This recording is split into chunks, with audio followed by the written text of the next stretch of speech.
Hey, this is Pastor Rick. I want to share one of my favorite Bible verses in the whole world. It really is great because what it talks about is how you have to use what you have. There's this conversation between God and Moses. And in this conversation, God's talking to him about going back and talking to Pharaoh. And Moses is in this back and forth dialogue. Like, I don't know. I can't speak. I'm not a great guy. I don't have the ability. You know anybody like that? You know, they always got some reason. I can't. Oh, no. Well, he's going through that dialogue. And so listen to this conversation. This is Exodus chapter 4. This is an amazing moment. Look at this. Verse 4. Then chapter 1, verse 4. I'm sorry, chapter 4, verse 1. Well, follow me along. Here we go. Then Moses answered and said, but suppose they will not believe me or listen to my voice. Suppose they say the Lord has not appeared to you. So the Lord said to him, what is that in your hand? What is that in your hand? And he said, a rod. Now I want you to think with me for a second. Here goes the dialogue. He's sitting there and he's struggling with this. And God just says, okay, let's not talk about what people won't say. Let's not talk about the people who will doubt you. He doesn't even speak to that because we're not here to talk about people. I ask you to go for me. Okay?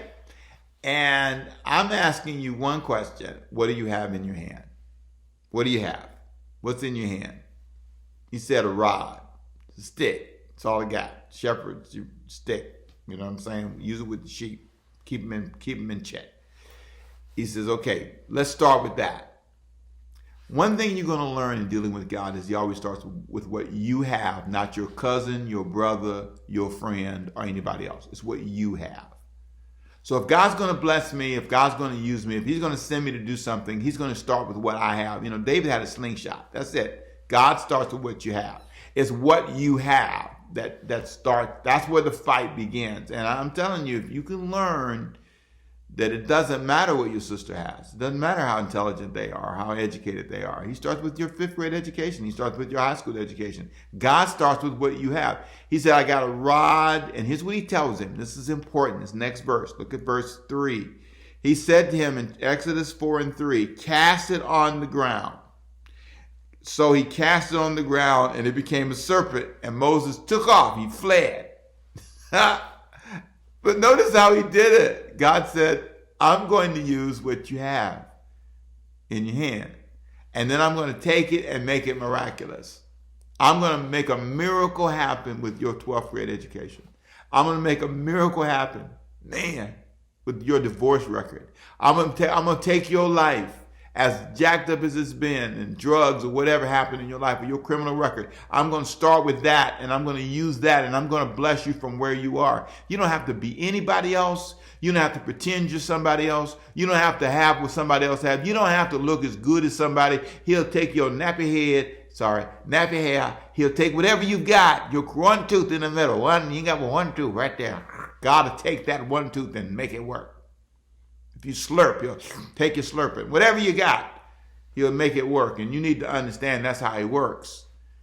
You know, it's amazing. No matter what God has given to me, I've always found myself thinking about what I don't have. So I got a nice house. I think about somebody's nicer house. I think about somebody else's salary that's more than my salary. I got 3,000 people. I'll think about somebody that got 3,001 person or people. You're not careful. You never start with what you have. He says, Moses, what do you have in your hand? So let me ask you that question. What do you have? No, not your sister. No, bro. I ask you, look in the mirror. You got 50 pounds over. That's what you start with. You start with the 50 pounds over. Okay, 100 pounds, whatever it is. You start with that. God uses that. And he turns things around. So let me pray for you. Father, sharpen them today. Let them catch on to this. Maybe a truth that changes their life and their mind. May they understand you're calling them to believe in themselves and not in somebody else. This is about them getting in the ring, fighting with their weapons, using their tools, and you're going to bless them with what they've got. In Jesus' name. Hey, my name is Ricky Temple. I've enjoyed being with you. I hope it sharpened you a little bit. I want to encourage you to get the app. I say it all the time because it's right there. You can go play this over and over again. You can get this information and just enjoy it. Share it with a friend and know that God's going to use you. I got to go. Again, be blessed. Stay sharp. See you next time. Bye-bye.